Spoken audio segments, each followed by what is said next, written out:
मैं जनार्दन तिवारी, प्रवक्ता हिंदी, राजकीय इंटर कॉलेज पेटसा। आज कक्षा 12 के विद्यार्थी आरओ भाग 2 में गद्य में देखेंगे पाठ श्रम विभाजन और जाति प्रथा। इसके लेखक हैं डॉक्टर भीमराव अंबेडकर। इस पाठ का सारांश ध्यान से देख करके महत्वपूर्ण गद्य खंडों से संबंधित प्रश्नों के उत्तर अपनी अभ्यास पुस्तिका में लिखेंगे। पाठ का सारांश श्रम विभाजन और जाति प्रथा। जैसे कि इसके शीर्षक से ही विदित है कि श्रम का, मेहनत का, कार्य का बंटवारा और जाति प्रथा यानी जातियों का बंटवारा। तो बाबा साहेब भीमराव अंबेडकर का कहना है कि यह बड़ी विडंबना है कि इस युग में भी जातिवाद को बढ़ावा देने वालों की कमी नहीं है। वे अपनी मान्यता के संबंध में विभिन्न तर्क प्रस्तुत करते हैं।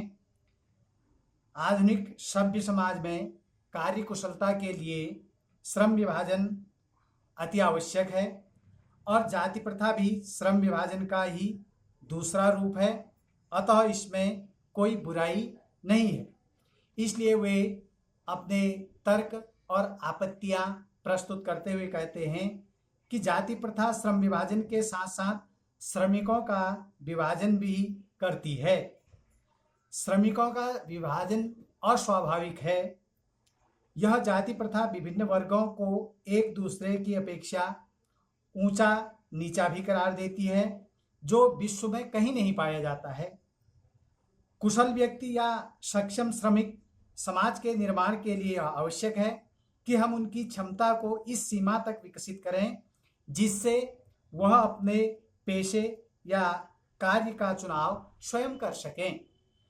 जाति प्रथा के दूषित सिद्धांत से क्षमता का विचार किए बिना ही मनुष्य का पेशा निर्धारित कर दिया जाता है। जाति प्रथा मनुष्य को जीवन भर के लिए एक ही पेशे में बांधे देती है, भले ही पेशा अनुपयुक्त ही क्यों न हो। प्रतिकूल परिस्थितियों में भी मनुष्य को अपना पेशा बदलने की स्वतंत्रता न होने पर भूखों मरने की नौबत आ जाती है। हिंदू धर्म किसी व्यक्ति को ऐसा पेशा चुनने की अनुमति नहीं देता जो उसका पैतृक पेशा न हो, भले ही वह उसमें पारंगत क्यों न हो। इस प्रकार स्पष्ट है कि श्रम विभाजन की दृष्टि से भी जाति प्रथा गंभीर दोषों से युक्त है। जाति प्रथा का श्रम विभाजन मनुष्य की स्वेच्छा पर निर्भर नहीं रहता। मनुष्य की व्यक्तिगत भावना एवं रुचि का इसमें कोई स्थान अथवा महत्व नहीं रहता है। मेरी कल्पना का आदर्श समाज, यहाँ पर अंबेडकर जी कह रहे हैं कि उनके अनुसार आदर्श समाज किस तरह से स्थापित किया जा सकता है। उन्होंने कहा कि आदर्श समाज का आधार स्वतंत्रता, समता और भ्रातृत्व है। भाईचारे से तो किसी को कोई आपत्ति नहीं हो सकती। किसी भी आदर्श समाज में इतनी गतिशीलता होनी चाहिए जिससे कोई भी आवश्यक परिवर्तन समाज के एक छोर से दूसरे छोर तक संचारित हो सके। मेरे आदर्श समाज में परिवर्तन का लाभ सबको मिलना चाहिए। ऐसे समाज में बहुविध हितों में सबकी सहभागिता होगी। लोकतंत्र केवल शासन की एक पद्धति नहीं है।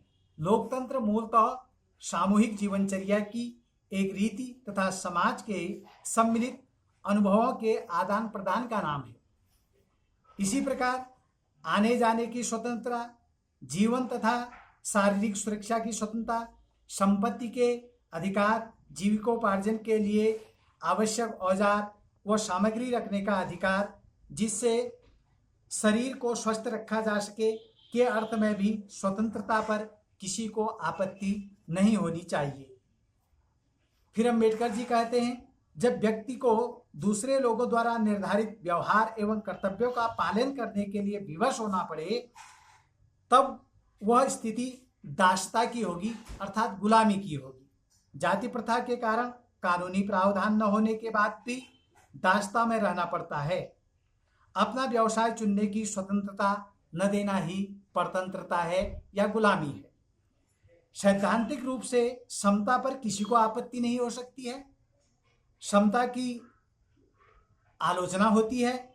समता के आलोचक कहते हैं कि सभी मनुष्य बराबर नहीं होते हैं। यह तर्क एक तथ्य है, क्योंकि समता 3 बातों पर निर्भर करती है और इन 3 दृष्टियों से मनुष्य समान नहीं होते: शारीरिक वंश परंपरा, सामाजिक उत्तराधिकार और स्वप्रयत्न।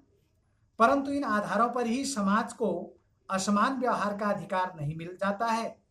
उचित तो यह होगा कि समाज के सभी सदस्यों को समान अवसर और समान व्यवहार उपलब्ध है।